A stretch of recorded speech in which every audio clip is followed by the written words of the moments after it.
শিক্ষার্থীদের মেধা বিকাশের প্রশংসা না করলেই নয়। শিক্ষার্থীরা মাতামুহুরী সেতু প্রকল্পের উপরেই বিভিন্ন চিত্রাঙ্কনের মধ্য দিয়ে একটি সুন্দর সমৃদ্ধি বাংলাদেশ গড়ার পথে তারা বিভিন্ন চিত্রাঙ্কনের মধ্য দিয়ে একটি সুন্দর বাংলাদেশ বিশ্বের কাছে পরিচয় দিতে চায়। আমি আছি এই মুহূর্তে চকরিয়ার যে নবনির্মিত মাতামুহুরী সেতু প্রকল্প, যে সেতু প্রকল্প একসময় বিনোদনে অসুস্থ ছিল। সেই অসুস্থকে দূর করে শিক্ষার্থীরা নানান ধরনের চিত্রাঙ্কনের মধ্য দিয়ে একটি সুন্দর পরিচিতি লাভ করেছে এবং একটি বিনোদনের কেন্দ্র হিসেবে এই মাতামুহুরী সেতু প্রকল্প আবার নতুনভাবে গড়ে উঠেছে। আমরা শিক্ষার্থীদের সাথে কথা বলবো। বিভিন্ন কলেজ বিশ্ববিদ্যালয় থেকে এখানে শিক্ষার্থীরা এসেছেন তাদের চিত্রাঙ্কনের মধ্য দিয়ে নতুন বাংলাদেশকে পরিচয় দিতেন। চলুন। আমি জগন্নাথ বিশ্ববিদ্যালয়ে মাইক্রোবায়োলজি তৃতীয় বর্ষে পড়াশোনা করি। আমরা এখানে আসলে চকরিয়া শহরটাকে নান্দনিকভাবে ফুটিয়ে তোলার জন্য শিক্ষার্থীরা সবাই একত্রিত হয়েছি। আমাদের টিমের নাম স্বপ্নপুর। আমরা মেনলি স্বপ্নপুরের টিমের হয়ে কাজ করছি। আর আমাদের এখানে বৈষম্যবিরোধী ছাত্র সমন্বয়করা সহায়তা করতেছে, পাশাপাশি আর্থিক সহায়তা প্রদান করছে ফজলুল আরাফা ফাউন্ডেশন।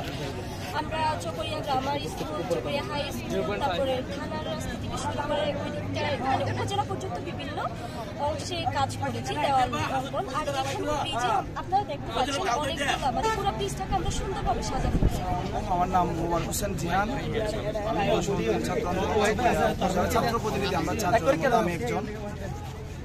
যে আসলে মাতামুহুরী ব্রিজে যে সৌন্দর্যের বর্ধনের যে কাজটা চলতেছে, এটার জন্য সবচেয়ে বেশি মনে করি আমি বৈষম্যবিরোধী ছাত্র আন্দোলনের পাশাপাশি সবচেয়ে বেশি ধন্যবাদ পাওয়ার যোগ্য আমাদের স্বপ্ন বুনন আর রাকিবরা, আবু নাইমরা যারা করতেছেন, সবাইকে আমি আমার পক্ষ থেকে আন্তরিকভাবে ধন্যবাদ।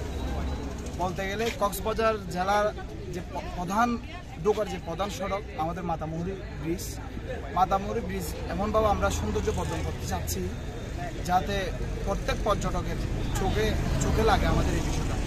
24 আন্দোলনে এই স্মৃতি রং তুলির মাধ্যমে 24-এর আন্দোলনটা যাতে ফুটে ওঠে, আমরা এই বিষয়টা চাচ্ছি। আমরা আসলে এই চিত্রাঙ্কনের মধ্য দিয়ে বোঝাতে চাচ্ছি ছাত্ররা সব কিছুই পারে।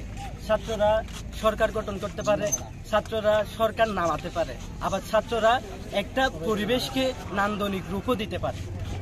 আমাদের এই চকরিয়ার মধ্যে আমরা স্বপ্নবুনন টিম চকরিয়া ব্রিজে, মাতামুহুরী ব্রিজে যে দেয়াল লিখন কর্মসূচি শুরু করছি, এটা আসলে এখানকার চকরিয়ার নান্দনিক পরিবেশটা বৃদ্ধি করার জন্য। আমি হচ্ছে মোহাম্মদ আরিফুল ইসলাম মারুফ, আমি একজন স্টুডেন্ট। আমরা একটা টিম, স্বপ্ন উন্নয়ন টিম। আমরা এই টিম হচ্ছে যে বিভিন্ন যে কাজ করেছি, আমরা চকরিয়া পাইলট হাই স্কুলে কাজ করেছি, আমরা হচ্ছে চকরিয়া গ্রামার স্কুলে কাজ করেছি, থানা থেকে চকরিয়া উপজেলা পর্যন্ত আমরা কাজ করেছি এবং এই ব্রিজের কাজটা শুরু করেছি গত 3 দিন আগে থেকে আমরা এই কাজটা শুরু করেছি এবং অনেক বার্তা দিয়েছি। আমরা সামাজিক সচেতনামূলক অনেক বার্তা দিয়েছি এই দেওয়ালে। আমরা হচ্ছে আমাদের আরও বিভিন্ন কয়েকটা প্ল্যান আছে, আমরা ইনশাল্লাহ সামনে ওই প্ল্যানগুলো বাস্তবায়ন করবো।